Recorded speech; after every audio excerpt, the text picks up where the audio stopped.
O governo a pedir DOE para trazer um plano com por plano, um projeto onde nós está melhorar essa estrada.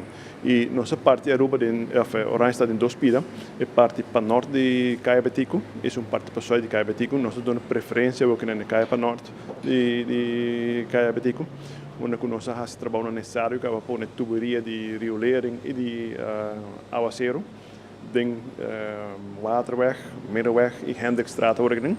E ook na zaken a todo lugar, nós acabamos de trabalhar 2 para 3 semanas passadas. E agora que nós estamos preparando para entrar no dia 22, se tudo bom.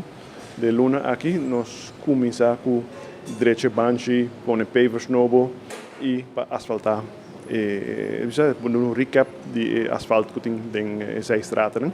E además também nós estamos papeando com o Elmar para nós cambiar a iluminação que tem. Mantener o que tem existente, porque a luz que tem aqui está distribuir corrente também no edifício no vecindário, para manter para cambiar a luz na armatura para LED lights. E uma que tem ponto débil no sentido de que tem escuridade algum caminho, se nós põe extra luz para nós iluminar assim cair para trás, mais melhor visível. E também nós temos também esta quando se põe baqui mata, dá aspecto mais bonito também.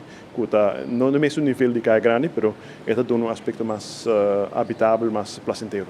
O que nós estamos bem pego aqui, por acaba que parte bem para o norte, para fim de ano, anche nós está premirar que nós também acaba com eles, nós tem diferentes tuberias que também tirar, tem Autoschoolstraat e tem Windstraat parte para riba.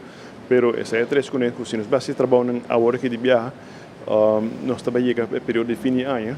Então, nós que o time bom que nós chega ao fim de ano, 5 coisas molestas na comércio, na bastante de Caia Grande. Que bem, nós estamos chega ao que não passera Windstraat, Middenweg, Waterweg e Hendrikstraat completa para ter em boa condição. E se resta tempo que nós podemos de maneira responsável abrir eu também nós estamos bem, porque senão nós vamos ter que outro ano abrir. Door que esta hora assim, tem eigen beheer door de DOE mesmo, lo que nós estamos podendo druk e gasto. Por exemplo, nós fazemos trabalho de tuberia, que é trabalho mais específico. Nós temos destaque público onde o MNU vervaardigen nele e ele executa um suma de 5.300 florin. E todo o trabalho de pôr pavers, pôr banji, pôr asfalto, nós metemos a ele, onde nós está druk e gasto para ter mais trabalho possível.